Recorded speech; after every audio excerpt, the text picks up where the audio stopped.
up, Taiwan? I'm Liao with news from here in Taiwan and around the world. A U.S. Air Force officer has warned the Senate that Chinese and Russian operations are undermining security in Africa and diminishing American influence in the region. China is expanding its approach from focus on economic influence to greater military and information operations. Russia's actions are frequently destabilizing and run counter to U.S. interests. Terrorist networks continue to exploit ungoverned spaces, posing a direct threat to our safety and security. Anderson's remarks came one day after South Africa unilaterally downgraded Taiwan's representative office there. That move followed a visit by South Africa's vice president to China earlier this month. South Africa has been pressuring Taiwan to move its office out of the administrative capital, Pretoria, since 2024. The latest change appears consistent with Beijing's efforts to diminish Taiwan's status in Africa and elsewhere. Taiwan has only one remaining diplomatic ally in Africa, the Kingdom of Eswatini. Members of a special European Parliament Committee on Protecting Democracy are in Taiwan this week. They're here to learn about Taiwan's approach to countering foreign interference and disinformation, threats they say the EU also faces. As the delegation wraps up its visit, our reporter Cadence Quaranta sat down with their head, Natalie Lasso, for an exclusive interview.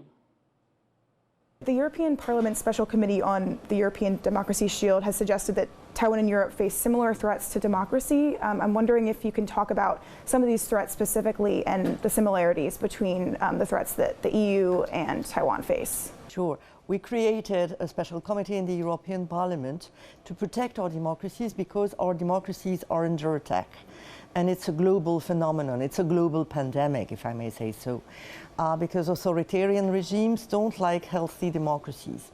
Healthy democracies compete positively with authoritarian regimes. Who would like to live in a dictatorship when democracies are healthy? So authoritarian regimes are trying to weaken us, to divide us, and are using hybrid threats and hybrid attacks to do so. Information manipulation, cyber attacks, interferences of all sorts. And these are things that we witness in Europe, especially since the start of the full-fledged war of aggression of Russia in Ukraine. And this is something that Taiwan is facing as well. So for us, it was obvious that we needed to come here to Taiwan to share experiences, good practices, good ideas, and bring them back home.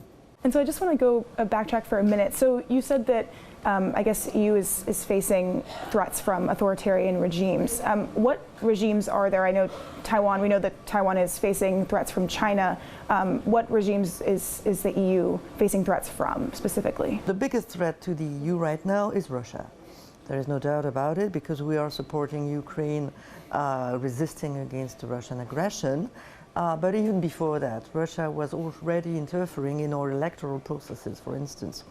But we also see some impact of China's unfriendly behavior. When there are sabotages of undersea cables, the ones that are taking place right now in the Baltic Sea are very comparable to the ones that Taiwan is facing. We also faced cyber attacks, and not all of them are coming from Russia. Some are, I don't know if they are attributed, but are characterized as very similar to the ones that Chinese hackers are used to doing. And there is also this pressure on Chinese diasporas in Europe. Police stations, clandestine police stations, have been set up by Chinese embassies in Europe to put pressure on Chinese students or Chinese diaspora. And there is this espionage in our research centers or universities. So many things together that make us feel uncomfortable. We don't want to have tense relations with China, but we want China to respect our sovereignty. And I guess EUDS has said this is an opportunity for deepened EU-Taiwan cooperation on these issues. I guess, can you give some specific examples of how the EU and Taiwan can deepen cooperation in these areas? We do think in the European Parliament, for instance, that an investment agreement between Taiwan and the European Union would be a plus for both sides. We also think that cultural relations are important, and that, again, on cybersecurity, we should be more present, because we know that there is a lot of Taiwanese expertise considering what you're facing daily. but because you have a risk of being overwhelmed or exhausted, because it's a hybrid war of attrition, your friends and partners should be at your side. I spoke to an expert this morning who said that I guess what she's most worried about is, I guess, Russia and China learning from each other and working together. Is there a sense, I guess, that there needs to be also an alliance on the other side with the EU, Taiwan, and other countries? There is no doubt that Russia and China are learning from each other. Russia was probably the first to start propaganda wars at the beginning of the 20th century and been doing so during the Soviet era and since Putin became president. And China has learned a lot from Russia, but China has huge means. So it means when the two ally together, it has a very destructive effect on public opinions, or at least it tries to. In this fight, democracies have to team up together because we believe in the same sort of values.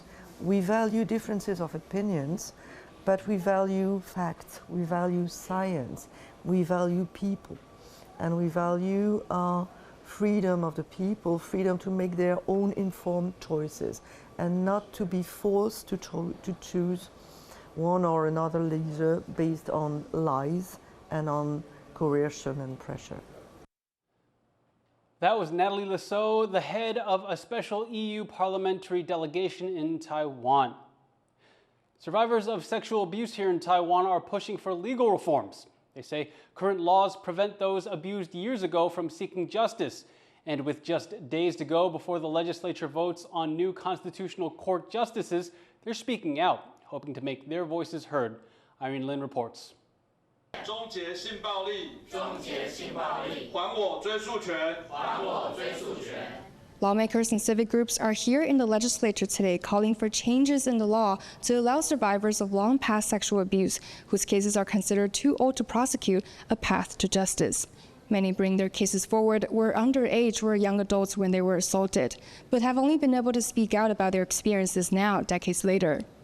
我们这群幸存者，不管有没有参与这场事件案，我们都是活生生的人。我们曾经站在司法面前，我们想要透过司法来彰显公义，可是司法却给我们一个高墙，告诉我们说不可能。 The current law doesn't take into account survivors' age at the time of assault. And with a 30-year prosecution window, many who were abused as a child are not able to file a lawsuit against their abusers. 在制定法律的时候，并没有考虑到性侵受害这样子的一个创伤延迟揭露的特性，所以不只在时效追诉权，那也在于刑事诉讼里面关于再议的申请、关于申请自诉的时间都只有10天。 The timing of this is significant. The legislature will be voting on constitutional court justice nominees on Friday, and lawmakers here want sexual abuse survivors' demands to be considered in that vote. 我们在这边要呼吁的是，要延长对未成年的性侵案的追溯期，甚至都不应该去设追溯期。我们要恳切的呼吁每一位大法官，不只要守护宪法，更要捍卫人性的尊严。 Earlier this month, one of the Constitutional Court's justice candidates raised concerns that the time limit on prosecution might be unconstitutional, but for now each case is still being reviewed individually. Those here today are also urging more survivors to speak up, to share their stories, and help pressure the Constitutional Court to give them the right to seek justice. Devin Tsai and Irene Lin in Taipei for TaiwanPlus. And thank you for watching What's Up Taiwan. You can visit the TaiwanPlus website or follow our social media for more stories from Taiwan and around the world. Finally, today we leave you with images of Notre Dame brought back to life in 3D with drones and thousands of photos. I'm Liao. Take care. We'll see you next time.